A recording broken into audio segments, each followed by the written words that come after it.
Sí, no, sí. Sí, se me oye. Sí. ¿Se me oye también? Sí, vale. Buenas tardes a todos. Muchas gracias por estar aquí hoy en la tercera edición del BUBU Festival. Al igual que el año pasado, pretendemos ampliar la programación con más disciplinas artísticas que complementen un poco nuestro festival. Este corto que acabáis de ver es el trabajo de dos estudiantes de cine, que son los hijos de Luis Camacho, que es la persona que tenemos en el día de hoy aquí con nosotros, que ha escrito y ha ilustrado su primer libro, de H.P. Lovecraft, Manual Zoomórfico, que bueno, para crear un bestiario de estas características no solo hay que verter los conocimientos que tiene aquí nuestro autor, ¿no?, sobre este mundo tan peculiar, sino que hace falta muchísima imaginación. Luis nació en Madrid, es licenciado en Bellas Artes, especializado en pintura en la Facultad de Madrid, de Bellas Artes de Sevilla, perdón, y ejerce como profesor de educación secundaria y de bachillerato en la especialidad de dibujo. En su trayectoria artística ha participado en numerosas exposiciones individuales y colectivas, presentando su obra en países como España, Francia, Alemania, Japón y Estados Unidos. A lo largo de su carrera ha sido galardonado con varios premios, como el segundo Premio Internacional de Dibujo en la 12ª Bienal Internacional del Deporte en las Bellas Artes en Barcelona, y también el primer premio de dibujo en el primer certamen internacional Askatasunarte, homenaje al campo de concentración de Gurs en Navarrés, en Francia, y el segundo premio de dibujo en el segundo certamen internacional Askatasunarte, homenaje a los refugiados en Irán. Como ilustrador ha realizado también las ilustraciones y portadas para el libro Cuentos de Amorfo y Sombra, y sus creaciones forman parte de colecciones públicas como las del Consejo Superior de Deportes en Madrid y el Museo de Gurs en Francia. Casi nada, vaya. Así que, bueno, te damos mil gracias, Luis, por venir aquí a pesar de tu pequeño inconveniente, ¿no?, en el brazo. Y bueno, queríamos dar... No es de dibujar, o sea... Y queríamos, pues, también felicitarte por tu trabajo y bueno, por todo lo que está llevando a cabo este libro, que está triunfando bastante, y lo que le queda. Así que, bueno, sí. La primera cosa que me gustaría preguntarte... Sí, así, ¿no? Me lo vas a contestar. Sí, es que tiene que estar cerquita. La primera cosa que me gustaría preguntarte es que, ¿qué te llevó a convertirte en ilustrador y dedicarte a este mundo de manera profesional, ya que sabemos que es un mundo más bien cerrado, ¿no?, y que cuesta entrar o poder ganarte un poco la vida dentro de él? ¿Qué fue lo que te llevó a ello? Remontándome a cuando era muy pequeñito, que cada vez que jugaba al fútbol con mis amigos intentaba meter un gol y el balón se me iba para Henry directamente. Entonces ahí dije, el fútbol no es lo mío, ¿no? Y después, bueno, pues es que estaba siempre dibujando de pequeñajo, estaba siempre dibujando. Y claro, pues ahí el hecho de... Mi padre me dijo en un momento dado que si quería ser abogado, que me dejaba su despacho. Y yo le dije, pero tú me ves pinta de abogado y estar metido entre papeles todo el día, tal y cual, y nada. Elegí obviamente Bellas Artes, que era lo que se me daba mejor. Y después, dentro del mundo editorial, esta aventura editorial, es porque realmente el mundo del arte me tiene muy defraudado, ¿no? El hecho de cómo son las galerías de arte hoy en día, ya no es como antes, ya, es decir, tienes que pagar por exponer, aparte de pagar por exponer se llevan un tanto por ciento, en España, por lo menos, no me ha pasado lo mismo en Estados Unidos, que es alucinante. Y después, bueno, te metes en Feria de Madrid, te metes en Arco, te metes en otras ferias de arte a nivel nacional e internacional y ves realmente lo que está haciendo la gente. Y bueno, primero se te cae la cara de vergüenza y segundo... dices, bueno, yo podría en un momento dado hacer algo parecido, pero es que no lo voy a hacer porque tengo amor propio y porque me gusta dibujar realmente y saber que lo que estoy haciendo tiene un valor plástico, ¿no? Y bueno, esta idea la tenía hacía bastante tiempo, venía de ilustrar cuentos de Amorfos y Sombras, me propuse meterme con Lovecraft Hubo un periodo ahí entre aguas también por distintos motivos, ¿no? Y al final contacté con Maldragón Editorial, con Raúl, que es un tío magnífico, que es mi editor, ¿no? Que ha hecho una labor de maquetación, o sea, una labor de edición magnífica. Y el asombro ha sido que el libro está funcionando de maravilla. O sea, ¿Está traducido ya a otro idioma? Está traducido al inglés, de hecho ya estamos mandando el libro. El libro se ha vendido en todo Estados Unidos, se ha vendido en parte de Europa, se ha ido a Australia, Japón. Una noche estaba en casa y me puso un mensaje Raúl y me dice: mira desde dónde están comprando tu libro ahora mismo. Estaban comprando libros de Honolulu. O sea, digo, pues nada, tío, la tierra de Cthulhu, o sea, directamente. Y te quedas como muy flipado diciendo, ¿no? Y bueno, ha habido gente que sí, que está diciendo que sí una obra de culto, que sí tal, que sí. Maravilloso, yo encantado, o sea, que vaya bien. Y bueno, ¿cómo fue tu experiencia como profesor enseñando a las personas más jóvenes y qué has aprendido tú de esas personas, de esos jóvenes? La labor de... ¿Se me oye bien sin esto? Sí, ¿no? Sí. Vale, es que estar aquí tan cerca... Don José Manuel. La labor de la docencia actualmente está muy difícil, está muy complicado, sobre todo con los cursos más pequeños, ¿no? Pero a mí el hecho de trabajar en secundaria es lo que me han preguntado otras veces lo mismo, ¿no? Y lo que me da es que esa cercanía quizá a los adolescentes, a los jóvenes, te hace mantenerte muy activo, te hace mantenerte muy joven, te hace mantenerte pues muy cercano a ellos, ¿no? Yo he sido siempre un profesor que he empatizado mucho con mis alumnos, ¿no? Intento llevármelos a mi terreno y también participo de sus inquietudes. Yo tengo una premisa: si yo no me lo paso bien en clase con mis alumnos, no quiero dar clase. Y si ellos no se lo pasan bien conmigo en clase, no aprenden. Da igual que estemos en dibujo artístico, que estemos en primero de la ESO de plástica o que estemos dando dibujo técnico en segundo de bachillerato, ¿no? El parar en un momento dado, después de un ejercicio de dibujo técnico de media hora, sacar de la mochila un huesito para cada uno, que se quedan así flipados, que se lo comen, venga, sí, ahora uno más difícil, venga, Luis. Entonces, eso te da mucha alegría, ¿no? ¿Que es duro? Sí, pero que yo creo que es un trabajo que está también poco visto y valorado, pero que es muy gratificante en muchos sentidos, pues sí. El hecho de que te llaman después de tantos años, eso es muy bueno. Claro que sí. Eso es por algo. Sí, totalmente. Y bueno, hablando de tu nuevo libro de dibujos sobre H.P. Lovecraft, ¿cómo surgió la idea de embarcarte en este proyecto inspirado en un universo como este, ¿no? Y cómo empezaste y dijiste, venga, me pongo a ello?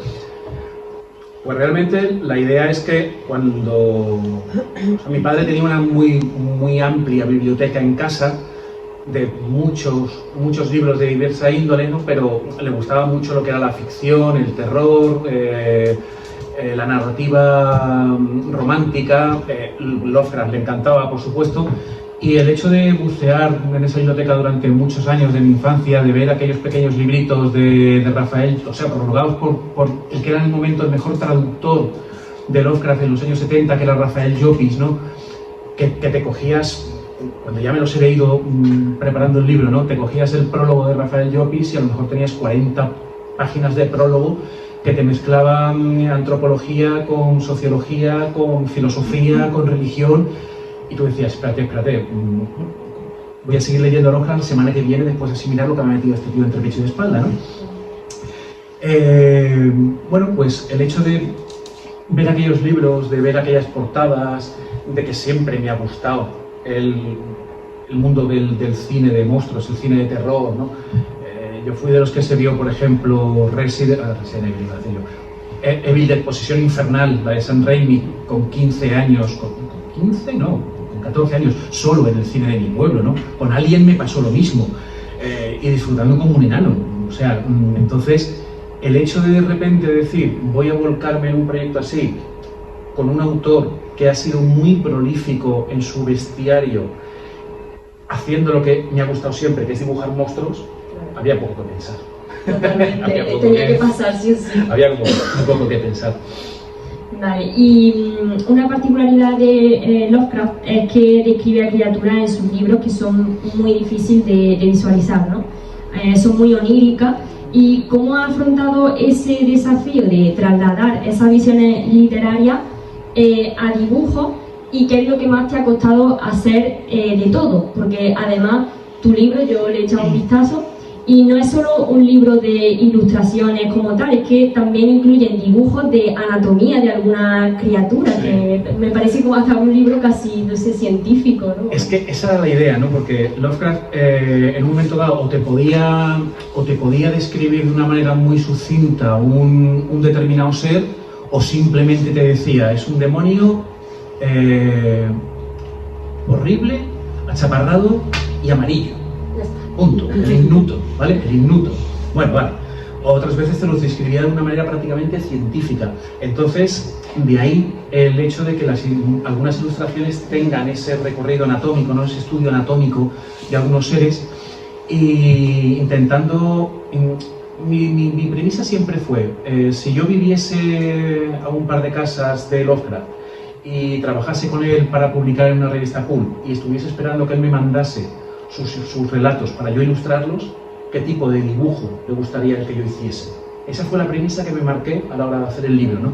Por eso el estilo de los dibujos tiene ese aire un poquito retro, un poquito cool, de los años 20, 30, en sepia, con un trazado de línea. No es un dibujo moderno, ni mucho menos, ¿no? Y claro, esas descripciones muy profusas muchas veces de que era un ser de tantos metros de altura, híbrido entre animal y vegetal, con tal, pues entonces eso me propició el hecho de que pudiese meterle en la anatomía, ¿no? Después hay una curiosidad con el título del libro, porque en principio iba a ser H.P. Lovecraft, creo que eran dioses y monstruos, algo así, y mi hijo mayor, uno de los autores del spot, me dijo, mira papá, te lo voy a decir literalmente, el título que le has puesto es una mierda. O sea, es una mierda. Estamos hablando de un bestiario, ¿no? Sí, Luis. Vale, pues en cierto modo es un manual de zoología. A tomar por culo, manual zoomórfico. Digo, ya está, te lo compro. Claro. Así que, claro, y él mismo me dijo, vale, pues una vez hecho eso, tienes que meter más ilustraciones del tipo anatomía de esos seres, ¿no? Para que, bueno, sea algo diferente dentro del mundo de la ilustración de los seres de Lovecraft. Sí, ¿Y las páginas las ha hecho con café o algo? Porque parece que están hechas porque son diferentes. Yo digo que son diferentes de todo. Sí, es que hay un libro también un bestiario de Lovecraft que es muy famoso, es de Alcatena, que es un ilustrador argentino, y yo lo tengo. No tiene nada que ver con mis ilustraciones, además él tiene 15 y yo he hecho 39. Me he marcado un tanto. Y hay una cosa en ese libro que me dio mucho coraje, que es que cada vez que pasaba una página, en el mismo punto siempre estaba la misma manchita. Y a mí eso me desplazaba. Yo, aparte de todo, quería hacer un libro muy dinámico, que no fuera el típico de texto, ilustración, texto, ilustración, texto, ilustración, que fuera una cosa más como... hay un libro fantástico que a mí me gusta mucho, que es de Alan Lee, Brian Froud, que es el de Hadas, que es una maravilla de libro, es de los años 70. Y entonces pues dije, vale, venga, pues para que las páginas tengan un aspecto envejecido, 10 formatos en 3, manchados con café, escaneados, y ahora al maquetador del libro, Juan Carlos Hidalgo, un tío fantástico, le volví completamente loco para el libro. Una página pones uno, en otra página pones otro, tal y cual, cuando acabemos con los vuelves y después los giras 90 grados y de esa manera prácticamente no hay ni una sola página donde se repita el patrón del fondo, y hay muchas veces que los mismos patrones van muy bien con las ilustraciones que van puestas, porque esas manchas les vienen magnífico, ¿no? Entonces ha quedado, claro, ha quedado muy... Total, está muy bien pensado. Muy fresco. Sí. Gracias. Y bueno, ¿en qué técnica o estilo te ha basado para dar vida a las criaturas de esta ilustración?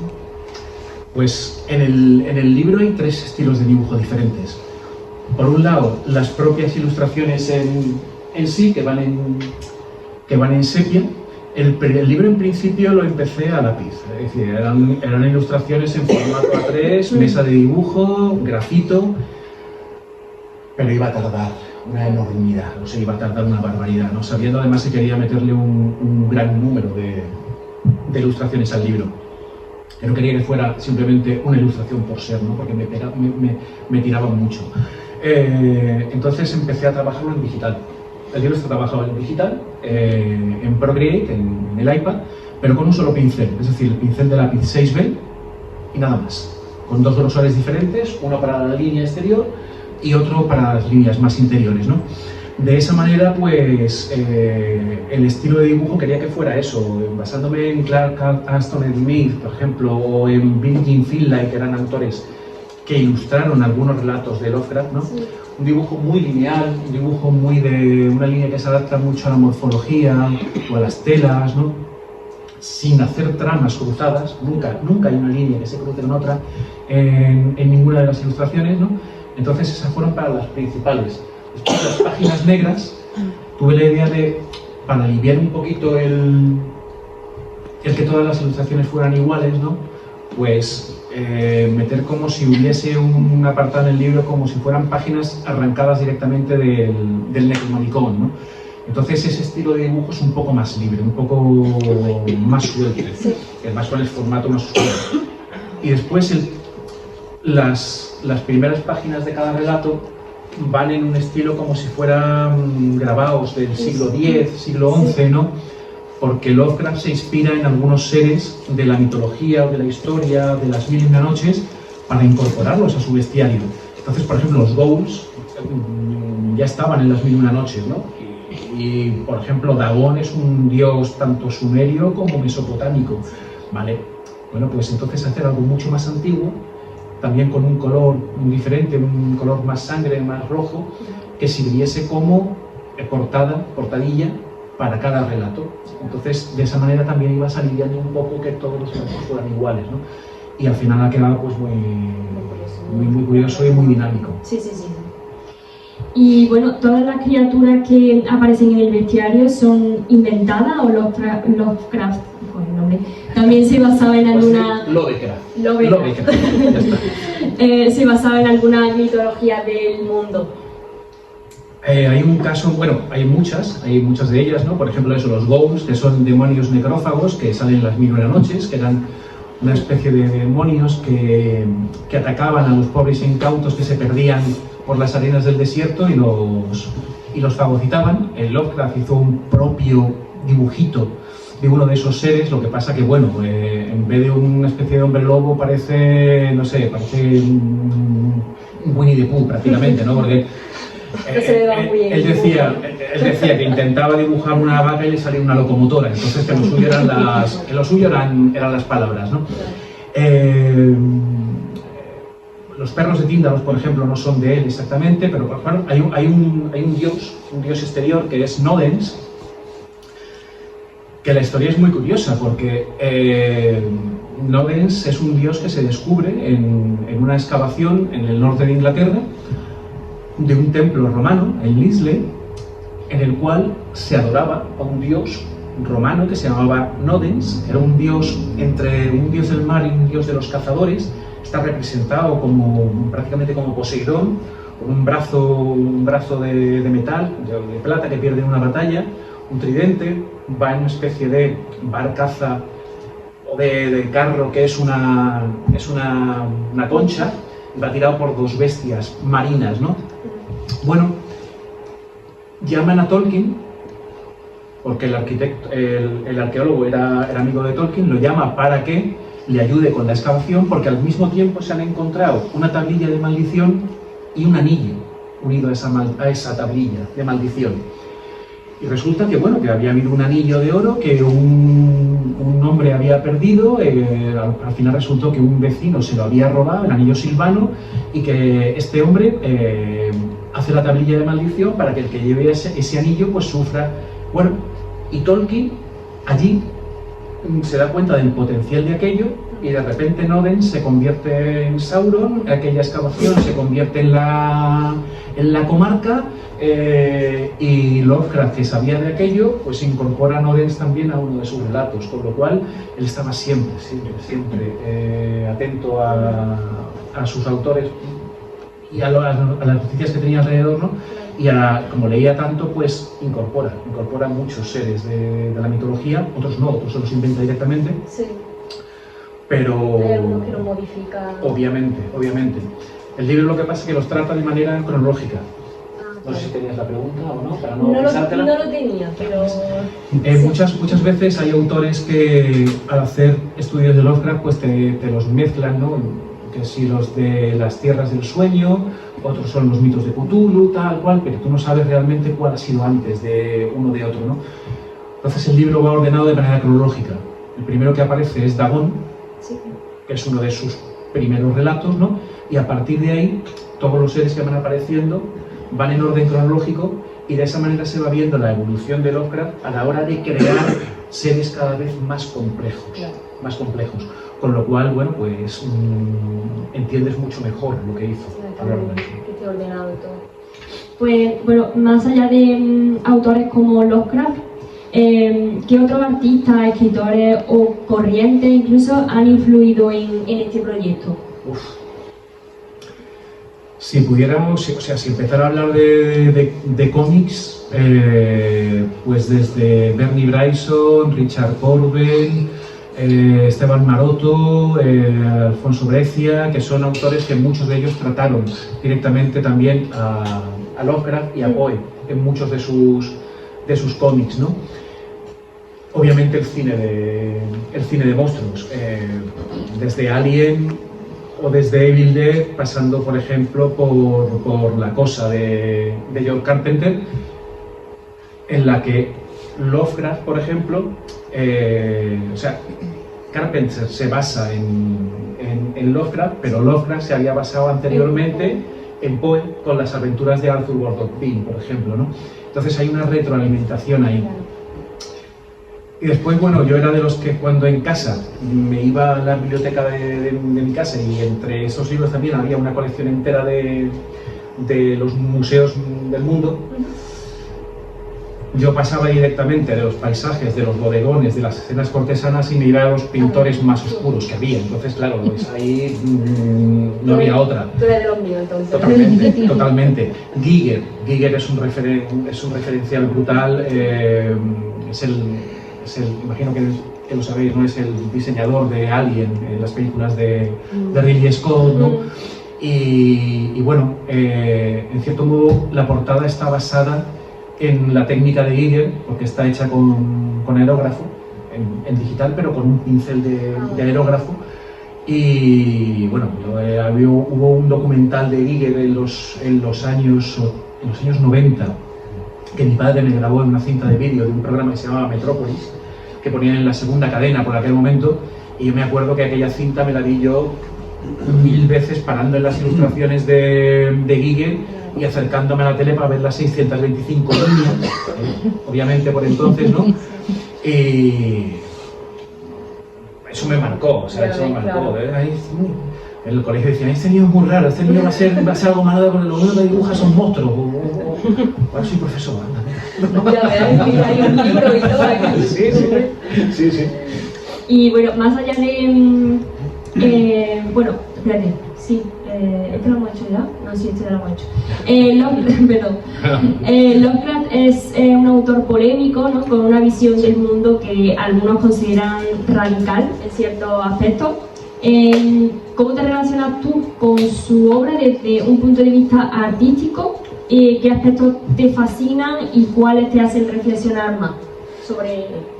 A ver, su vida es compleja, es decir, no podemos dejar de pensar que es el primer Lovecraft nacido en Norteamérica, nace en 1890 en Providence, nace en el seno de una familia anglosajona acomodada en principio, bueno, que van a menos desde el principio porque el padre muere de sífilis por sus continuos devaneos como comerciante que era, ¿no? Y sus aventuras extraconyugales. El abuelo materno va perdiendo cada vez más poder adquisitivo, pero él recibe una educación completamente victoriana, con lo cual hace que lo tengan vestido de niña hasta los 6 años. Era algo normal en la época, ¿no? Después un tío que es muy inteligente, es decir, con 2 años ya sabía leer y escribir. Con 6 años se había leído la mitad de la biblioteca que tenía su abuelo, por las noches. Le encantaban los gatos, hacía excursiones con bicicleta cuando era joven, tiene una revista, tiene una agencia de detectives, publica sus primeras revistas pasándolas con papel carbón, se rompe la nariz cayéndose de la bicicleta, se imaginaba mundos fantásticos, no va mucho al colegio, creo que tiene muchos problemas físicos y mentales, y claro, eso hace que sea un tío muy raro. Pero se ha echado también mucha porquería encima, porque, por ejemplo, con el tema de su xenofobia, estamos hablando de Nueva Inglaterra a principios de siglo. ¿Quién no era xenófobo en aquella época con la educación victoriana? Su mejor amigo, un escritor también, fue gay, se casó con una inmigrante que era judía, se carteaba con amigos negros, pero después es verdad que en muchos de sus relatos, el hecho de, por ejemplo, que relacione a uno de sus personajes, uno de sus seres, que es el Inuto, como un demonio amarillo, achaparrado y horrible, pero Inuto viene de Inuit. Inuit es el esquimal.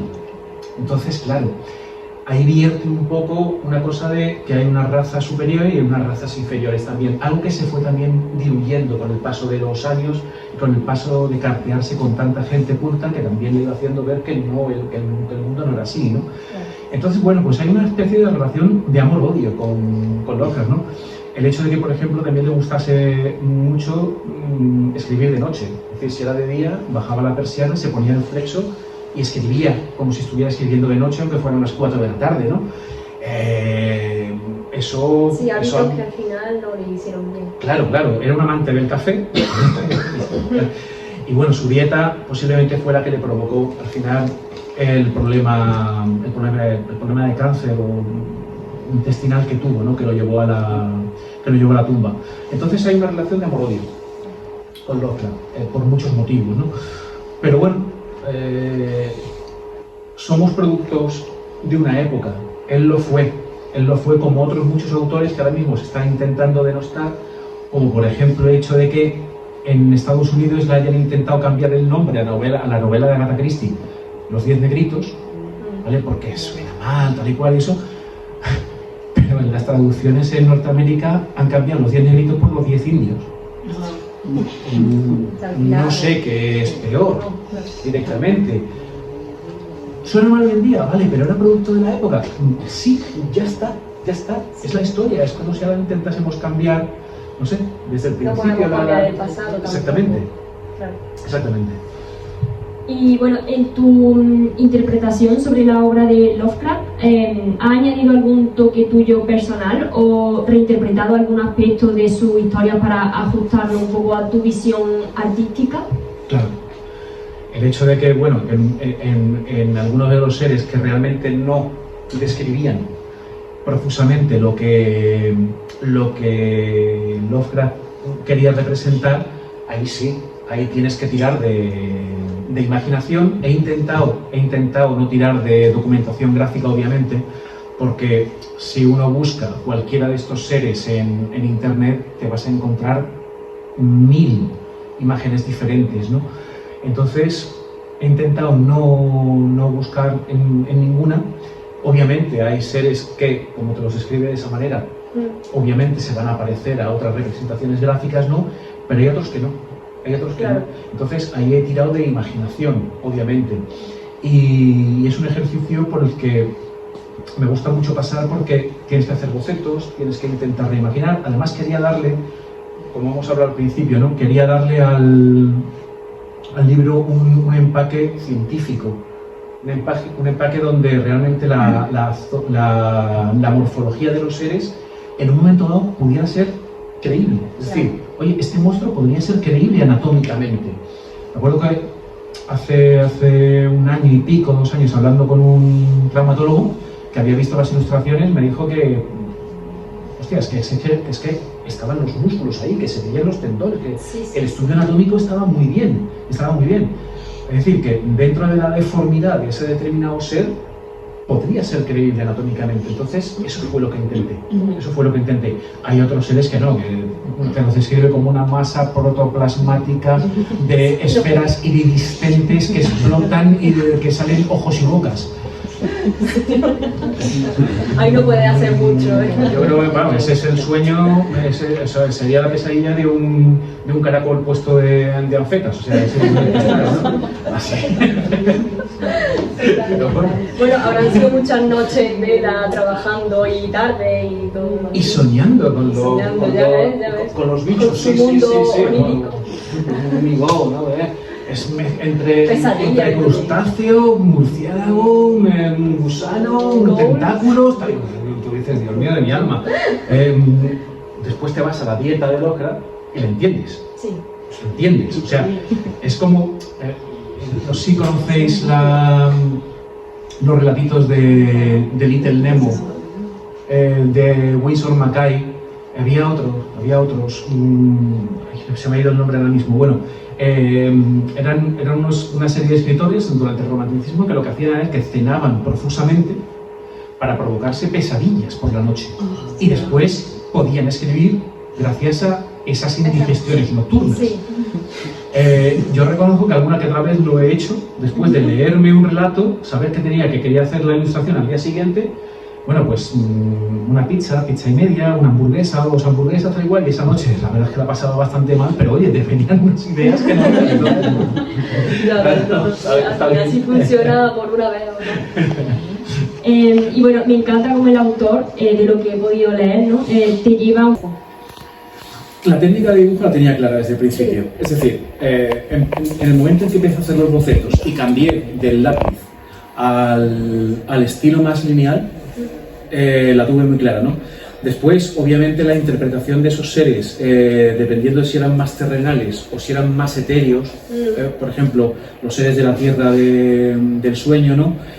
Ahí tenías que dejar más volar la imaginación y decir, oye, es que no estamos hablando de nada que esté basado en la mitología, nada que tenga una morfología que tú puedas decir, sí, podría ser, oye, mira, un hombre lobo, vale, sabemos que no existen, pero morfológicamente un ghoul, como él te lo describe, como una especie de hombre medio canino, ¿vale? Vale, pero hay otras cosas que no, otras cosas directamente que no, como por ejemplo un Shoot, ¿no? Que son los que salen persiguen a los incautos que se meten en las montañas, en las ruinas de las montañas de la locura. Entonces ahí sí tienes que dejar volar más la imaginación, ¿no? Y después, bueno, lo curioso es que ese mundo del sueño Lovecraft se lo inventa realmente para hacer que los personajes protagonistas de sus novelas o de sus relatitos, ¿no? Que suelen ser una especie de avatar de sí mismo. Él quiso participar en la Primera Guerra Mundial, pero por todos sus problemas no le dejaron, ¿vale? Él se sentía inútil en ese sentido, y la mayoría de los personajes de Lovecraft suelen ser personajes que, bueno, han cobrado una herencia, físicamente no son fuertes, tienen miedos, son adictos, ¿no? Normalmente a la morfina, a los opiáceos, ¿no? Y en ese mundo del sueño tienen sus alter egos que son normalmente más héroes, es decir, se vuelven personajes más fuertes, prácticamente son unos Indiana Jones que se meten en ruinas perdidas, que buscan civilizaciones, tal, y era una especie de evasión para el propio Lovecraft del mundo real, que no le gustaba absolutamente nada. Entonces, él juega con esos mitos, ¿no? Y bueno, después hace otra cosa bastante curiosa. En algunas de sus novelas inventa una técnica, mete una técnica que es la epistolar, la que va a base de cartas, ¿no? De recortes de periódico, de meter, por ejemplo, libros como el Necronomicon, que realmente es una invención de él, como la de Arthur Machen es el libro amarillo, ¿no?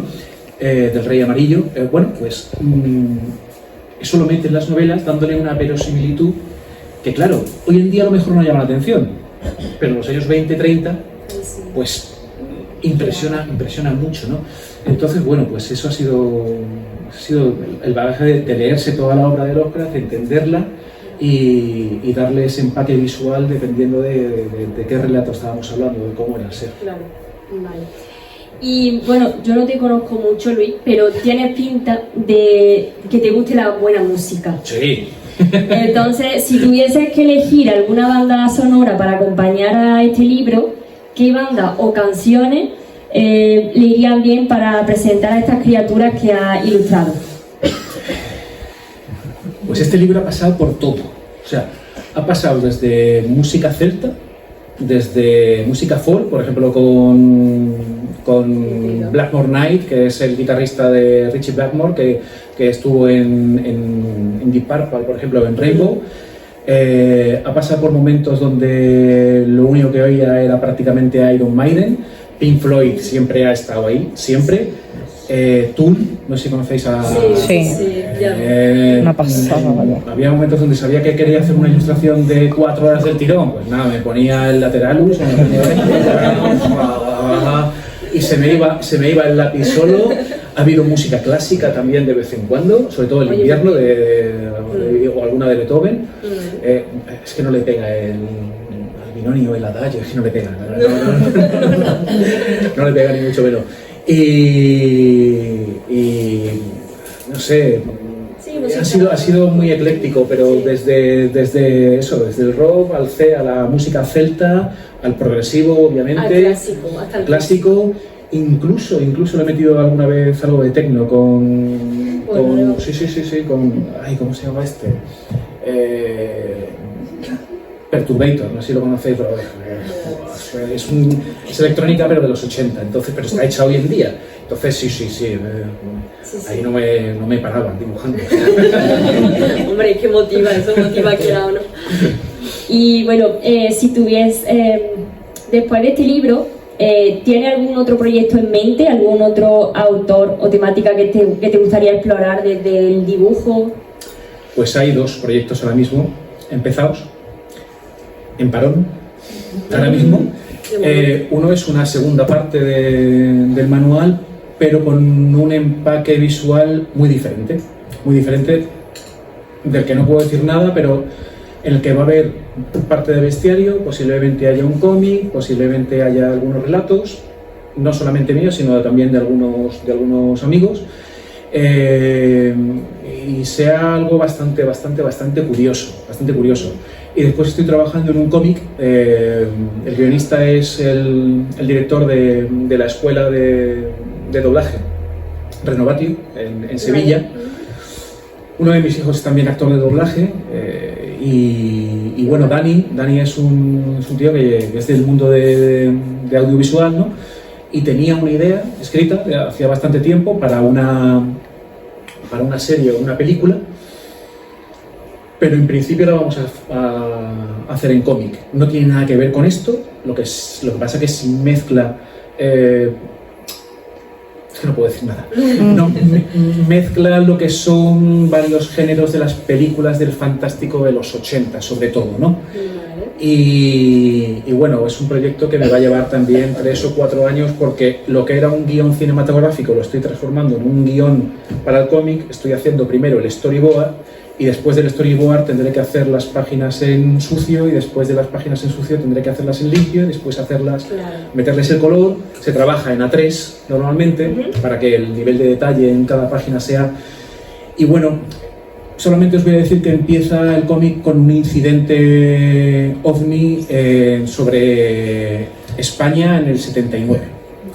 Bueno, ya me gusta eso. Que voy a poder hablar con el autor del libro de la investigación que hizo un autor famoso de español, que es JJ Benítez, porque este sábado que viene estoy en unas jornadas en Écija de escritores e ilustradores, y va a estar JJ Benítez presentando su último libro, que es La cara oculta de México, que a mí me ha fundido la mente.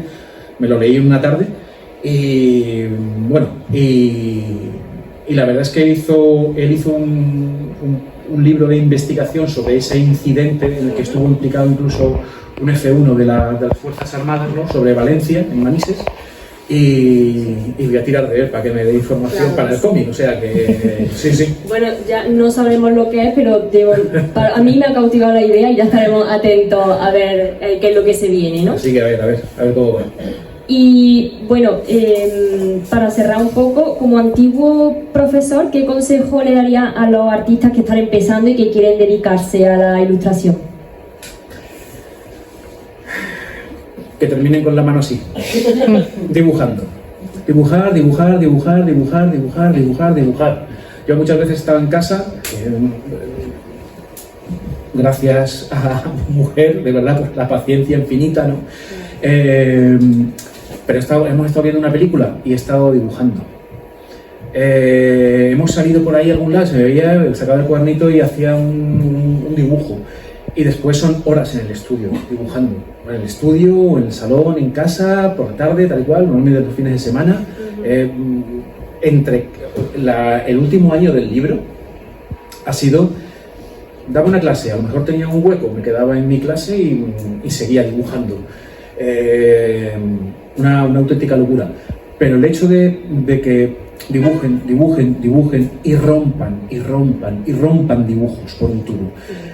Me acuerdo que hace unos años hice una excursión con los primeros de bachillerato de dibujo a la Facultad de Bellas Artes. Fuimos sobre abril, marzo, pues así. Y le pregunté a un chaval que estaba dibujando en la planta, en el sótano de la Facultad de Bellas Artes, que cuántos dibujos había roto hasta el momento. Porque realmente lo que estaba dibujando, la escultura que estaba dibujando, el escorzo lo tenía mal, no tenía los hombros bien puestos, la dirección de las caderas no iba tampoco, se le había quedado corto de piernas, la cabeza se le había quedado grande, tal y cual. Y le digo, perdona, a estas alturas de curso, ¿cuántos dibujos has roto ya? Porque, hombre, no, ninguno. ¿Cómo que ninguno? Es que es mi estilo. Digo, primero de carrera y es tu estilo. Digo, vamos mal. Digo, vamos mal, porque yo estaba a lo mejor, las clases en Bellas Artes eran de 4 horas. En mis tiempos. No sé, dábamos 3 días a la semana de dibujo, 4 horas, 12 horas semanales dibujando, turnos de 4 horas, ¿no? Y a lo mejor llevabas con un dibujo 2 horas y media y de repente decías, esto no va bien, después de haber borrado varias veces, ¿no? Cogías el papel continuo de 1 metro por 70, lo rompías, ponías otros y volvías a empezar de nuevo. Es dibujar, es tener paciencia, es dibujar de los clásicos, copiar de cuadros, copiar de ilustradores, copiar de cómics. Hoy en día se está metiendo mucho el manga y a mis alumnos les digo muchas veces, vale, dibujas muy bien, pero es que es todo manga lo que dibujas, tienes que romper esto y dibujar otros estilos también, copia de otros estilos. Y les presento a otros autores, ¿no? Pero es eso, es echarle horas, dibujar, soltar la mano y mejorar.